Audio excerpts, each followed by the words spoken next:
As we find ourselves in the midst of a pandemic, the likes of which we have never seen before, tonight we're going to dig a little deeper into what we can all do right now. The entire globe is trying to come to terms with this new way of life. And as we just heard moments ago, residents in Los Angeles County must now do the same. The L.A. mayor there announcing a sweeping safer-at-home order requiring tens of millions of America's second-largest city to stay home with few exceptions. He said the order is because human life is precious. And at this point, this is way beyond hotspots on a map. Here in the U.S., the number of confirmed cases continues to rise, with more than 13,000 testing positive. And here's what's being done. Large sporting venues like Citi Field here in New York transformed into makeshift triage zones in anticipation of a crush of COVID-19 patients. It is an effort from coast to coast. This soccer complex in Washington state also turned into a temporary hospital. The entire nation of Italy is on the brink and on lockdown as the death toll now surpasses that of China. And the defiant spring breakers on America's beaches, initially refusing to stay indoors, now they have no choice but to get off Florida beaches, forced to come to terms with this crisis, as so many of us are right now. And our Whit Johnson leads us off with the very latest. With the number of infections in the U.S. soaring, in New York alone by 3,000 in just the last 24 hours, the mayor giving this new warning.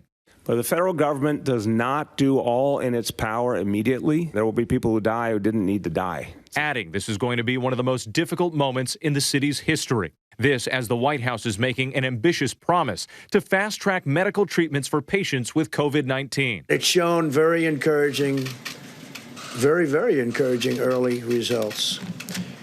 And we're going to be able to make that drug available almost immediately. President Trump touting the malaria drug chloroquine, or hydroxychloroquine, which doctors say have already delivered promising results in China to alleviate symptoms. But right now, the FDA is still studying the drug. I think it could be a game changer, and maybe not. But I think it could be based on what I see. The White House says another therapy for Ebola is already being tested on Americans with COVID-19. But it's still unclear when any of these treatments will be widely available or if they're effective. This as doctors and nurses have been sounding the alarm for days, saying they're running out of critical supplies.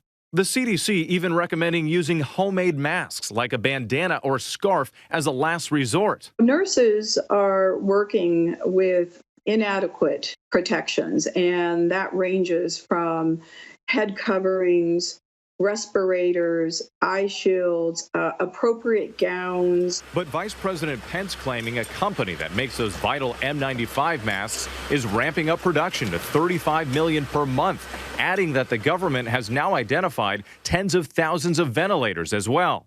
ER Dr. Stephen Anderson telling us they need ventilators in Auburn, Washington. We need ventilators. I have ventilators this morning, but the hospital up the street from me is out of ventilators at the moment. The growing pandemic now revealing the risk for young people may be worse than previously thought. New numbers from the CDC showing nearly 40% of American patients hospitalized for COVID-19 were between the ages of 20 and 54. Still, thousands of college students have been descending on Florida beaches. But 29-year-old Tarek Soleiman wants young people to realize just how dangerous it is. He's sick with the virus and has pneumonia, unable to breathe. I just want to say that it can come to anyone, and it can also be severe for a lot of young people. The governor of New York today leaning on his 22-year-old daughter. What is the one line I used to say? Risk reward. Yeah. To urge young people to heed the warnings. These pictures of young people on beaches, these videos of young people saying, this is my spring break, you know, I'm out to party, this is my time to party. This is so unintelligent and reckless. In New York, Governor Cuomo now tightening the restrictions on businesses, mandating that 75% of their workers must stay home. And in nearby Freehold, New Jersey, an unimaginable loss for the Fusco family. Today, the fourth member of the tight-knit family dying, all within days of each other. 3 others hospitalized, nearly 20 family members now on quarantine. Daughter Bridget telling People magazine, I am numb. I don't believe what is going on.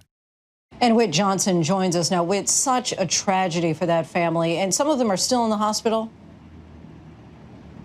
That's right, Lindsay. At least 3 of them still in the hospital. We know that 20 or more are now on self-quarantine as a result, and that number could go up depending on how many people they've had contact with. But this is really an unthinkable example of just how contagious this virus can be, especially in large groups.